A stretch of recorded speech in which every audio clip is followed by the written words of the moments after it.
Vamos agora à política do dia.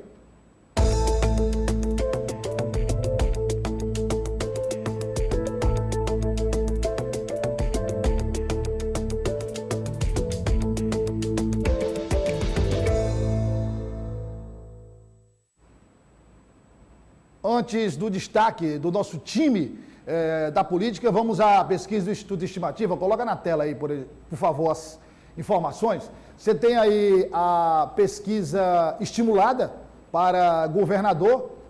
Se os candidatos fossem estes aqui, em quem o senhor ou a senhora votaria? Em primeiro lugar aparece Rafael Fonteles do PT com 26,95%. Silvio Mendes do PSDB aparece em segundo com 15%. Gerson Fonseca do PSC 3,95%, Washington Bonfim do Cidadania 2,60%, não sabe, não opina 26,75%, nenhum, ninguém 21,70% e votaria branco ou nulo 3,05%. Tem uma outra tela com mais informações sobre a pesquisa. Agora, a pergunta espontânea. Se os candidatos fossem este aqui, em que o senhor e a senhora votaria, Rafael Fonteles do PT, 8,95%. Aí lembrando que a pesquisa espontânea é aquela em que o entrevistado responde o nome que vem em mente. Silvio Mendes com 3,10%, Wellington Dias 2,25%, Ciro Nogueira 1,55%, Iracema Portela 1%, Gerson Fonseca do PSC 0,85%. Não é isso, Tasso? Isso. É porque minha visão está um pouco... O mesmo percentual da Margarete Coelho, né? Não, 0,05. Aí, não sabe, não opina um número muito grande, que é comum na pesquisa espontânea, 64,35%. Nenhum, ninguém, 17,15%. E votaria branco ou nulo, 0,75%. Tem uma terceira tela, a pesquisa estimulada Teresina. Aí, nesse caso, só a capital. Rafael Fonteles, 27,20%, Silvio Mendes, 26%, Gerson Fonseca, 8,80%, Washington Bonfim, 2%, nenhum, ninguém, 24,40%, não sabe, não opina, 6,60%, votaria nulo, branco, 5%. As três telas da pesquisa e a quarta, para encerrar, foi consultado, os eleitores foram consultados para o voto no senador. Em qual dos seguintes candidatos o senhor ou a senhora votaria? Wellington Dias, do PT, aparece em primeiro com 50,95%. Kleber Montezuma, do PSDB, aparece com 10,15%. Joel Rodrigues, do Progressistas, com 8,05%. Nenhum, ninguém, 17,55%. Não soube responder ou não quis opinar, 9,95%. Votaria nulo ou branco, 3,35%. Então, são as informações da pesquisa, das quatro telas que nós mostramos para você aí. Tem a ficha técnica no final? Ou já vamos direto com o quadro? Não, daqui a pouco a gente divulga as informações sobre a pesquisa. Ela foi realizada entre os dias 26 e 30 de janeiro, ouviu 2.000 eleitores, nas 12 regiões de desenvolvimento do Estado. E a deputada federal, Rejane Dias, falou sobre os números do candidato do PT, Rafael Fonteles. Eu acho que pelo trabalho dele, né? Ele tem se destacado à frente da própria Secretaria de Fazenda, tem feito realmente um trabalho diferenciado na organização administrativa, ajudando o governador Wellington Dias. E você percebe que é funcionário público do Estado satisfeito. Nós estamos no ideal, nós não estamos, mas levando em consideração a crise que nós estamos mergulhado o país, mas pagar salários em dia, antecipar o 13º salário, anunciar plano de carga e salário, como foi anunciado aqui, junto aos funcionários do EMATER, pelo próprio governador, e ações acontecendo, muitas ações acontecendo, obras sendo entregues, outras sendo anunciadas, e isso ajuda muito. Bom, agora sim, João Magalhães, Tássio Cruz, Eliezer Rodrigues, nossa equipe de política reunida para discutir os principais assuntos do Brasil e também do Piauí. Vamos começar com a deputada Rejane Dias. Nós recebemos aqui o deputado Franzé, vocês acompanharam a entrevista. O assunto federação é sempre um assunto tocado por todos os parlamentares, e foi justamente sobre a federação que o PT tenta formar com outros partidos, que a deputada federal Regiane Dias falou. Acompanhe. Nós estamos agora aguardando essa definição com relação à federação. Então, há uma probabilidade enorme realmente da federação ser aprovada. E a partir disso, o PT, claro que já começou, até porque o ano já entrou no ano eleitoral, já tem sentado, já tem discutido com a federação ou sem a federação, quais os cenários. A perspectiva é muito boa, a gente tem acompanhado, nós temos deputados do PT extremamente atuantes, né, que a população acompanha e percebe a atuação realmente de muita dedicação e acompanhamento junto aos municípios, e são parlamentares conhecidos do povo piauiense. Começar com o João Magalhães. João, a deputada Regiane falou aí da federação do PT, que é a federação, digamos, a maior, a mais polêmica, que tem gerado mais cobertura por parte da imprensa, porque envolve vários partidos, grandes partidos. Mas hoje, uma discussão que surgiu em Brasília e que tem sido cada vez mais frequente, é o seguinte, eu conversava até com a Eliezer mais cedo sobre isso, se está havendo problema para se chegar a um consenso nos estados, imagine com 5 mil e tantos municípios na eleição municipal. Então já se diz o seguinte, olha, vamos aprovar agora, mas aí, para 2024, será que dura essa federação? Porque para aprovar agora e lá na frente aprovar uma mini reforma, João, aí não dá desse jeito. É verdade, é lamentável que a legislação eleitoral mude a cada ano, a cada processo eleitoral. A gente tem uma mudança de regras que com certeza prejudica o entendimento das regras eleitorais por parte dos políticos e principalmente por parte da população. Inclusive tem muitos políticos que mesmo com a sua experiência não entendem muito bem ainda como é que vai ser a federação. Isso próprio deputados, né, comentam que ainda tem muita coisa para ser esclarecida. A população então fica de fato às margens dessa discussão, porque são mudanças que acontecem de forma recorrente. No que diz respeito à federação do Partido dos Trabalhadores, que de fato é a mais polêmica, porque ela tem sido costurada nos diretórios nacionais e os estados influenciam muito pouco nesse tipo de discussão. É claro que estados como São Paulo, Pernambuco, Minas Gerais, Rio Grande do Sul têm um peso maior, mas os demais ficam praticamente anulados nesse tipo de discussão. Inclusive, ontem à tarde, o ex-presidente Lula teve uma conversa muito boa com representantes do PSB de Pernambuco e parece que destravou lá essa federação. O Pernambuco é um estado que tem o comando do PSB nacional e, aparentemente, a situação está apaziguada. A federação entre PT e PSB agora está bem mais avançada. Puxaram o freio em mão do Humberto Costa, do senador Humberto Costa? Né? Olha, exatamente, foi mais ou menos desse sentido. A gente sabe que o ex-presidente Lula tem prioridade. Qual é a prioridade dele? Ser eleito presidente. Para isso, obviamente, ele vai pedir a colaboração dos seus aliados do Partido dos Trabalhadores para que priorize o seu caminho, né, para chegar à presidência da República. O PSB, a federação entre PT e PSB, ele tinha os principais problemas em Pernambuco e em São Paulo. Em São Paulo, os problemas persistem, mas em Pernambuco parece que já está sendo mais ou menos resolvido a situação. Agora, a possibilidade de haver uma revogação, ela é real, porque de fato as federações criam esse problema nos estados, com certeza nas prefeituras. E só para concluir meu raciocínio, Douglas, a gente sempre tinha, historicamente, os vereadores eles eram utilizados como cobaias dessas leis eleitorais. Os deputados, né, a Câmara dos Deputados e o Senado aprovava as leis e os vereadores era quem fazia lá numa espécie de laboratório. Foi assim com o final das coligações. Como não deu muito certo em 2020, os deputados e senadores tentaram fazer um remendo aí, colocando essa questão da federação. E agora vão sofrer na pele, né, como é ser cobaia. Pois dessa vez o laboratório é com eles, né? Exatamente, vão sofrer na pele como é ser cobaia de um novo texto da legislação. E se der errado, é eles quem têm o poder de repente, revogar, anular toda essa questão jurídica, essa questão da legislação. É uma possibilidade que eu acredito que vai ser discutida nos próximos anos. Tá, eu estava pensando aqui uma parte da entrevista do deputado Franzé, A gente sempre fala do PV aqui, porque realmente no estado do Piauí isso é um problema, se a federação realmente se consolidar é um problema. Aí ele diz o seguinte, olha, o que não dá, especificamente uma fala que o deputado Franzé fez sobre o PV, o que não dá é para o PV ter um posicionamento em São Paulo, o mesmo posicionamento em Pernambuco, o mesmo posicionamento em Minas Gerais e outro posicionamento aqui no Piauí. Aí ele disse, o que tem que haver uma adequação. Se as pessoas não se adequarem ao mesmo projeto, busquem outro partido. Aí foi meio que um recado, né? Um recado com nome e sobrenome, né? Tereza Brito, como falávamos ontem. Mas eu acho um ponto interessante se analisar, Douglas. A deputada Rejane tem um dos cenários mais confortáveis, talvez, da base da bancada federal do Piauí. Foi a deputada mais votada na última eleição. Tem uma base muito sólida em vários municípios.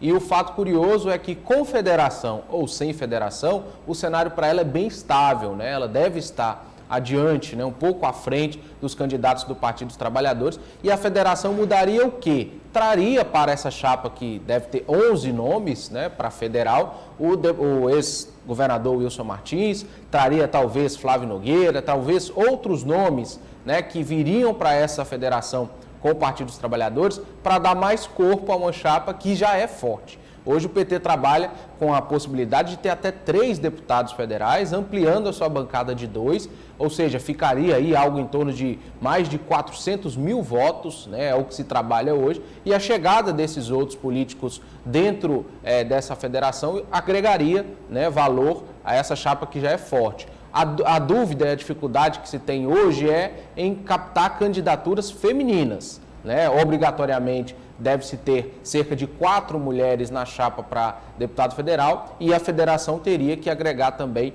essas candidaturas femininas. E outro ponto interessante que você tocou da questão da deputada Tereza Brito, do PV, os partidos ao longo do tempo eles se tornaram instituições, né, políticas, mas sem muita identificação com ideais. Aqui no estado, apesar de ter um ideal muito forte ligado à causa ambiental, ao direito animal, né? A deputada Tereza Brito nunca atuou em consonância com o PV Nacional. O PV Nacional sempre esteve muito próximo à esquerda, né? Um partido que levanta bandeiras ambientalistas e se aproxima muito da esquerda, né? Basta lembrar que tivemos candidatos a presidente da República do PV que foram muito fortes, incisivos, por exemplo, contra o PSDB. Aqui não, por uma questão de sobrevivência política, ela se associou ao longo de toda a vida ao ex-prefeito Firmino Filho, a algo mais à centro-direita no estado, e a marca, que sempre foi muito característica, é a oposição ao PT, ou seja, isso ocorre em vários estados, mas a identificação é com a necessidade política de cada um, não com o ideal partidário. O que o Tasso está dizendo nos remete à seguinte reflexão, e nisso o deputado Franzé tem razão, ou seja, os partidos ao longo do tempo têm se adequado muito mais aos princípios dos seus presidentes do que o contrário, aliás. Exatamente. Lembrar que as federações, Douglas, elas são pensadas primeiramente para o âmbito nacional, para a disputa de deputado federal. Por quê? A prioridade dos partidos é conquistar o maior número de cadeiras na Câmara Federal, porque assim vão estar mais consolidados, vão ter uma força de representação maior, capacidade de articulação em Brasília. No tempo das eleições vão ter mais fundo partidário, mais fundo eleitoral, mais tempo de rádio e televisão. Então o que todo partido quer, prioritariamente, é conquistar cadeiras na Câmara Federal. Por isso que lá em cima eles fazem as suas articulações e as adequações locais nos estados acabam sendo um desafio de segunda ordem, né? Pesam menos nesse processo. A adequação vem de cima para baixo.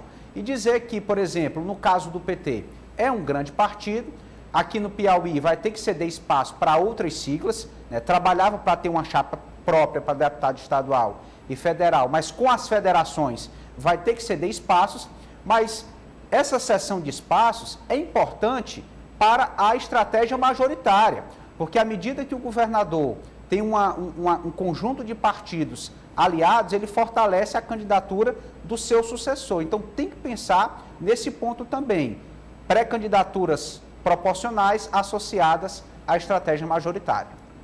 João Magalhães, o governador do Rio Grande do Sul, Eduardo Leite, voltou novamente a ser assunto nacional em relação à sucessão presidencial?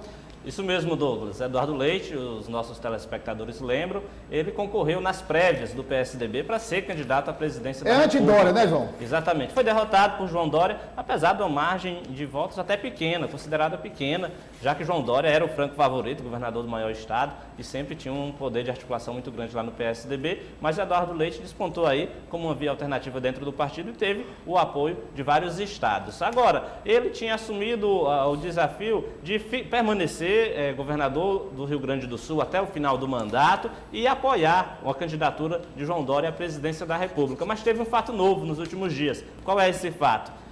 Gilberto Kassab, presidente nacional do PSD, procurou Eduardo Leite e ofereceu legenda, ofereceu a estrutura do PSD para que Eduardo Leite seja candidato à presidência da República. É bom lembrar que o PSD tem pré-candidato a presidente, que é Rodrigo Pacheco, presidente do Senado, mas Rodrigo Pacheco não tem demonstrado a vontade política, a capacidade de tentar se viabilizar politicamente para disputar o Palácio do Planalto. Então, Gilberto Kassab, que é um político bastante experiente, como se diz, é alguém que já tem toda a experiência de bastidores, de negociação entre partidos, entre nomes. Ele está vendo que Rodrigo Pacheco não demonstra tanta vontade, então foi lá e ofereceu a estrutura do PSD para que Eduardo Leite se candidate à presidência da República. Nos bastidores, comenta-se que, na verdade, a estratégia de Gilberto Kassab é muito simples.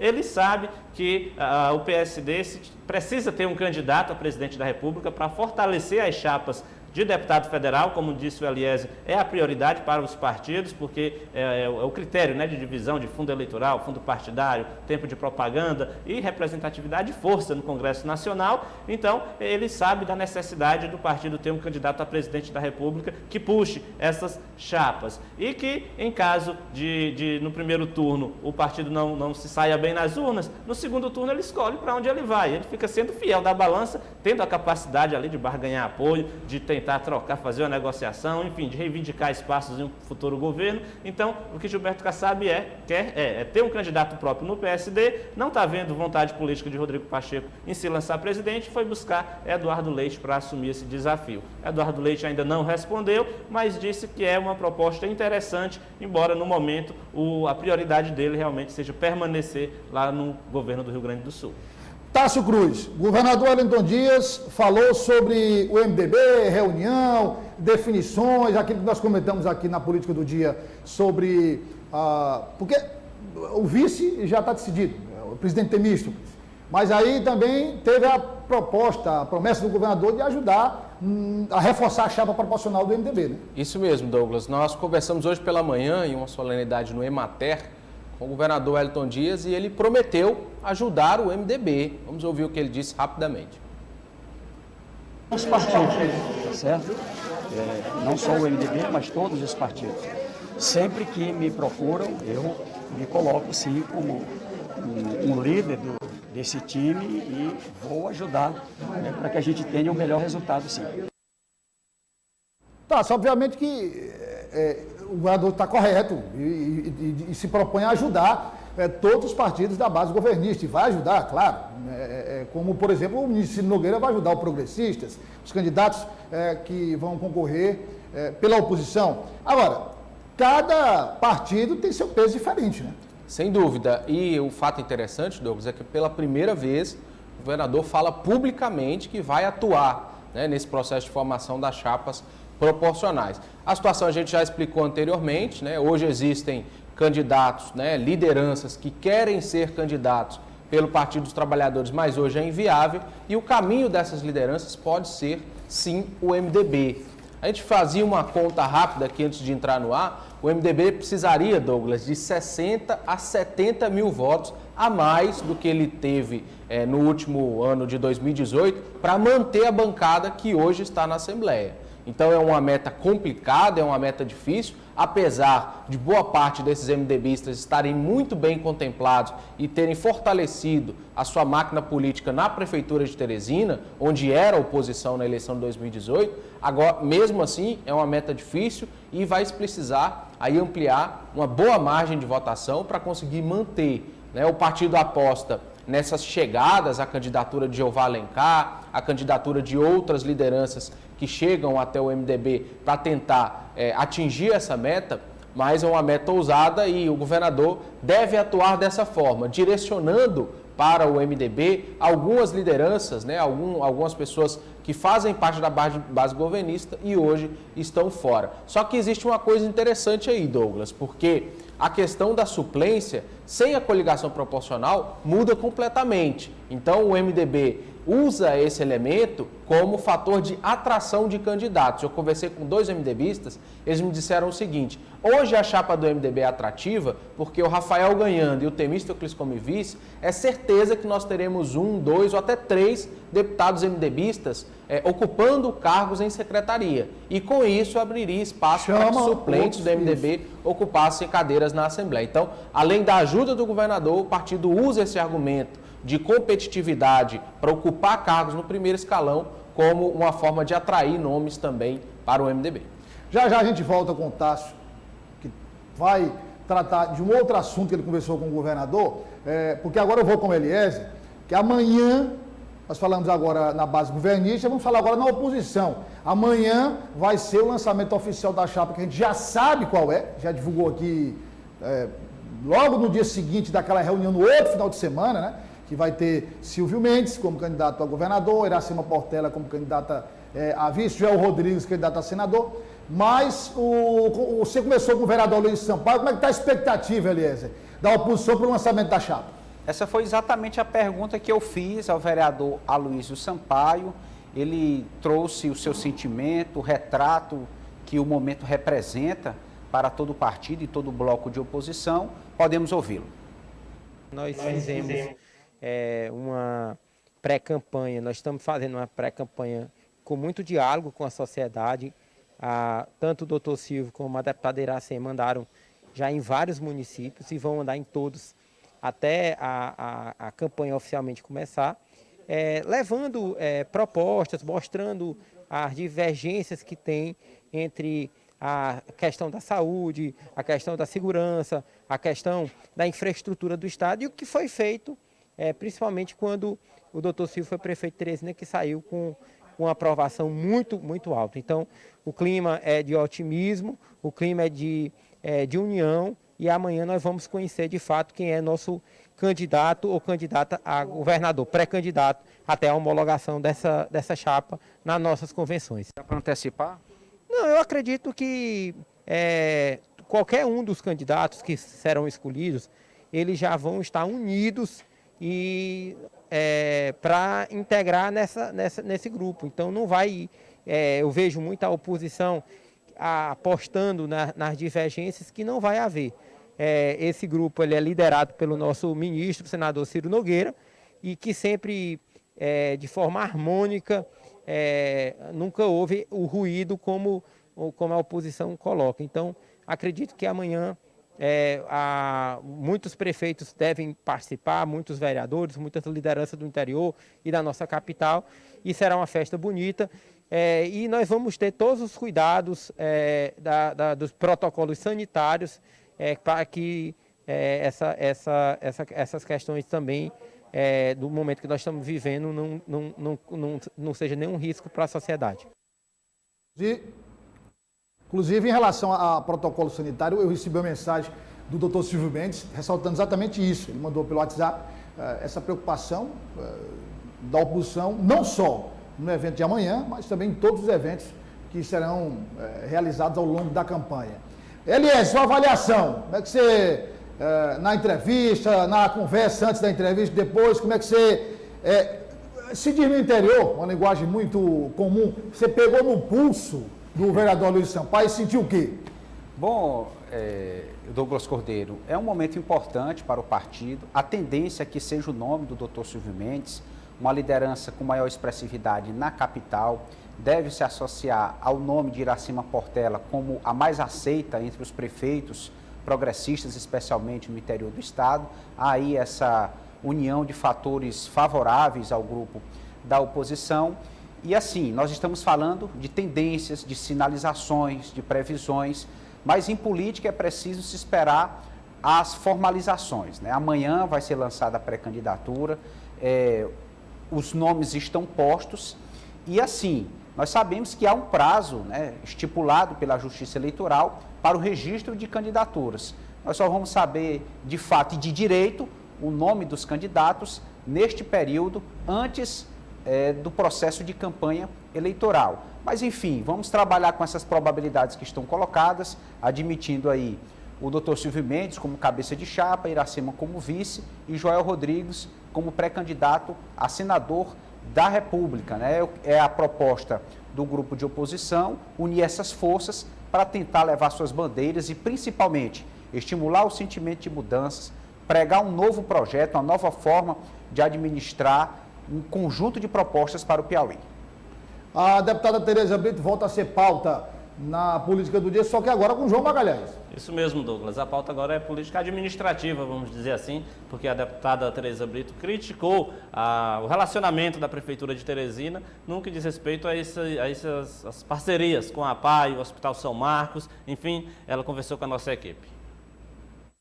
O que está acontecendo primeiro foi as entidades, a ASA, que presta um serviço maravilhoso na assistência social, a pessoas que realmente precisam de assistência, a Fazenda da Paz, com a questão do tratamento de pessoas dependentes químicos, em outras áreas, a FUNACI, que também tem uma história de serviço prestado, agora a APAI é uma instituição muito antiga, que é muito importante para a sociedade. Então eu quero muito que o prefeito acerte, quero muito que ele faça uma boa gestão para a Teresina, mas ele tem que começar a ver esses pontos que ele está pecando demais. Não podemos deixar essas pessoas desassistidas, não podemos cortar esses convênios que são importantes demais para a sobrevivência dessas instituições, o atendimento a essa parcela da sociedade. Aliás, João, pontos, inclusive, que a deputada Tereza Brito destacou na entrevista é que o Sistema Único de Comunicação trouxe antecipadamente, na maioria dos casos denunciou, tudo feito com provas, com informações checadas e até antecipadas e logo em seguida confirmadas, né? Exatamente. A gente observa que há uma espécie de projeto que atinge em cheio a política de assistência social a determinadas categorias, a determinados segmentos da sociedade que vivem em situação de vulnerabilidade, como obviamente, os atendidos pela APAI, que prestam um serviço de excelência a uma determinada categoria, né, da sociedade, um segmento de pessoas com deficiência. Inclusive, o convênio da Prefeitura com a APAI já encerrou, realmente não foi renovado. E há esse medo da população de ter uma descontinuidade nos serviços, o que também vale no caso dos serviços lá da ASA, né, Associação Social, Ação Social Arquidiocesana, o braço da diocese que cuida dessas políticas de assistência social, que foi o primeiro a ser atingido pela nova política aqui da Prefeitura, da gestão de Dr. Pessoa, e claro, vários outros projetos voltados para essa área da saúde, como no caso do Hospital São Marcos, que presta um serviço relevante no tratamento de pessoas com câncer e que foram atingidos, convênios que foram atingidos pela nova gestão e que de fato sofreram um impacto negativo, tendo que diminuir a quantidade de pessoas em atendimento. Enfim, são recursos públicos que antes eram encaminhados para a prestação desses serviços na área da saúde e da assistência social e que agora os serviços correm o risco de serem descontinuados ou serem entregues a instituições que não têm tanta expertise em prestar esse tipo de serviço à população. A deputada Tereza Brito reclamando da forma dessa nova política colocada em prática pela gestão de Dr. Pessoa em tratar com um certo desdém assuntos tão importantes e que impactam diretamente a vida de tantas pessoas. Douglas, uma observação rápida sobre essa situação. Algo chamou a atenção minha, do Eliezer, quem cobre a Assembleia. No retorno à Assembleia, nós tivemos 5 deputados fazendo duros pronunciamentos contra a gestão de Dr. Pessoa. Então, é um coro que cresce no Legislativo Estadual de insatisfação com essa gestão. Questões de desabrigados, transporte público, o próprio deputado Franzek esteve aqui fazendo duras críticas. E o outro fato chama a atenção: nenhum dos deputados estaduais que indicam cargos na gestão de Teresina se pronunciam em favor dessa gestão. Ou seja, mesmo fazendo parte da gestão, eles sequer defendem a gestão do Dr. Pessoa. É algo interessante, mas a deputada Tereza Brito... Aquela história que nós trouxemos muito do WhatsApp, né? Dos comissionados. Meus comissionados deputados defendem a prefeitura, no caso, nem os deputados que indicam pessoas lá para ocupar cargos na prefeitura também fazem esse trabalho, né, porque não observam com bons olhos o trabalho desenvolvido lá na prefeitura. Tássio Cruz, tem um outro problema também nas definições, na formação das chapas proporcionais, que é o deputado Gessivaldo, Tássio. Como é que esse problema vai ser? Nós trouxemos aqui também informação de bastidores, o deputado lá atrás tentou trazer esse grupo, Nerinho, Flávio Nogueira Júnior, Fábio Xavier, Hélio Isaías, para formar uma coligação. Ele disse, não, porque não há uma garantia de que nós vamos ficar na base governista. Aí ele está aí sem saber o que fazer, e agora com o postulado do partido indicar o vice Bolsonaro, aí que a situação complicou, né?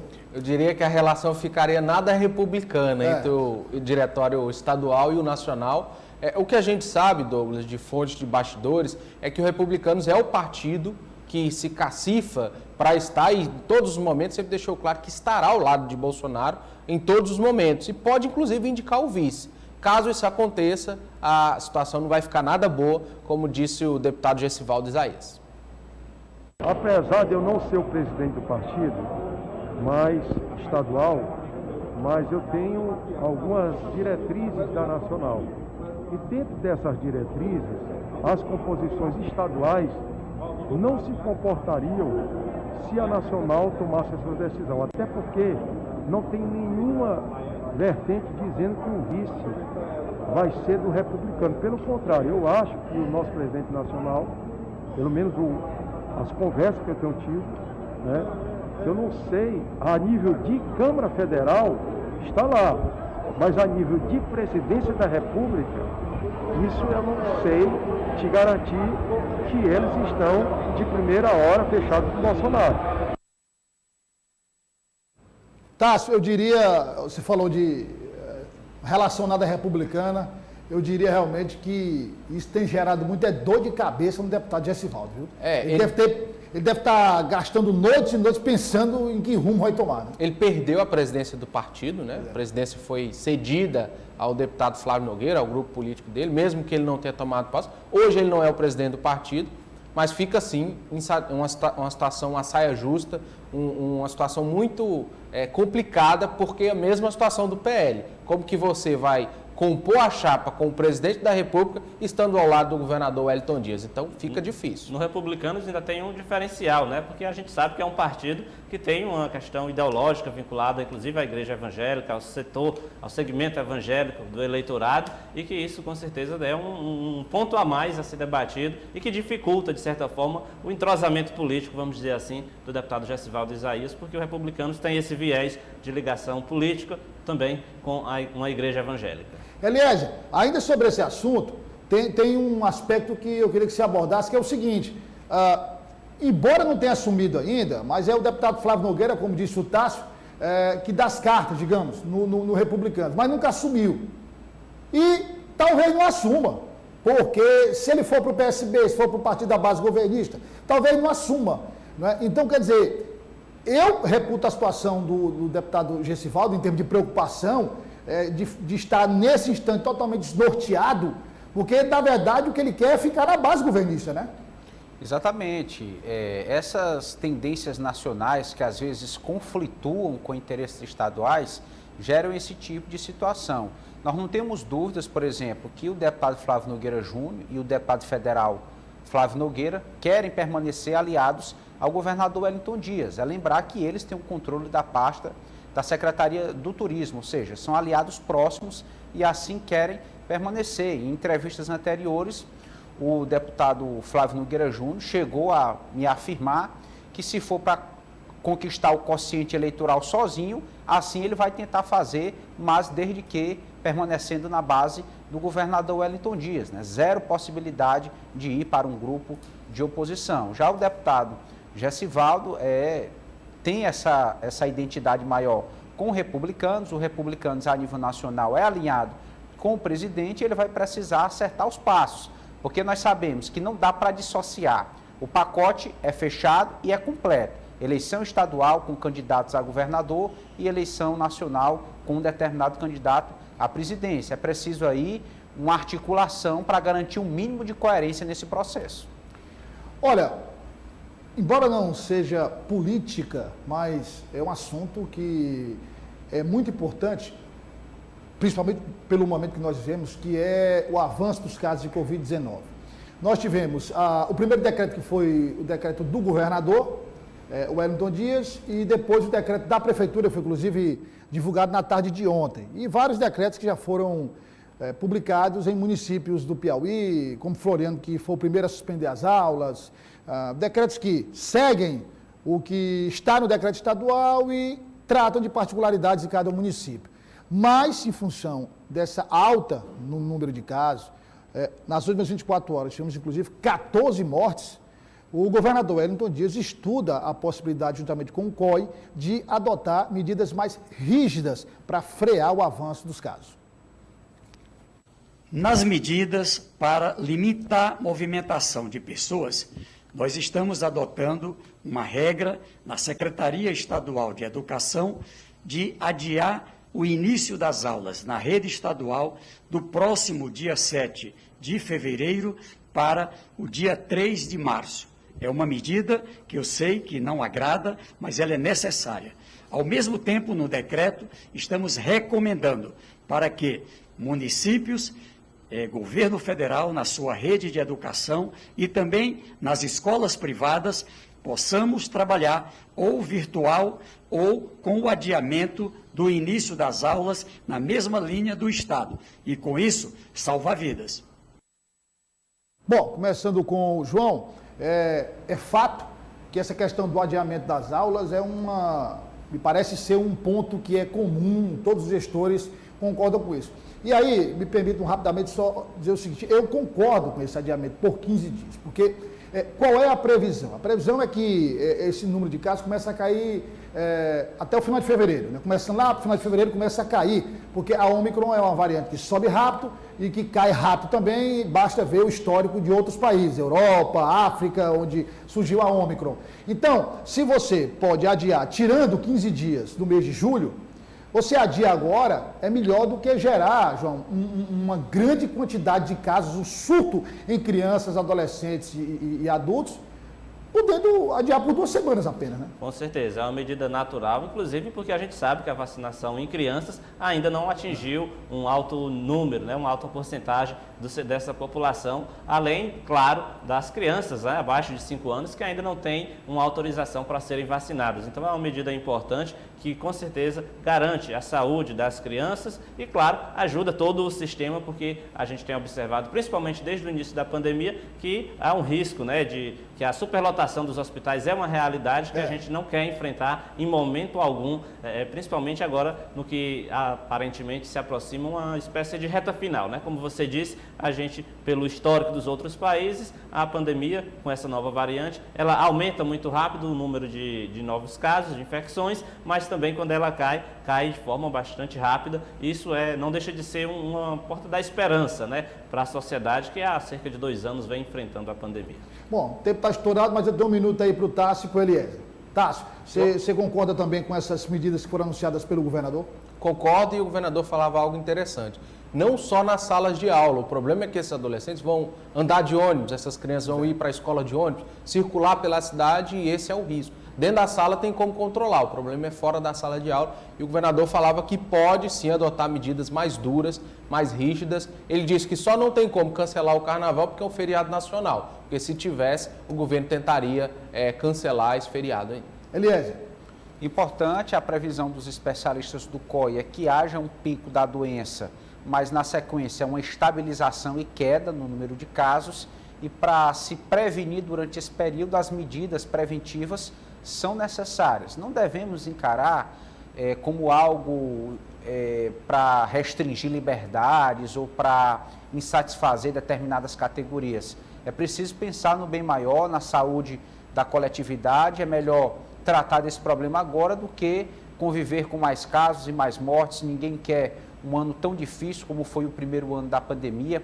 Já temos vacina, mais estrutura na rede hospitalar. Então vamos usar os recursos que temos para evitar prejuízos maiores.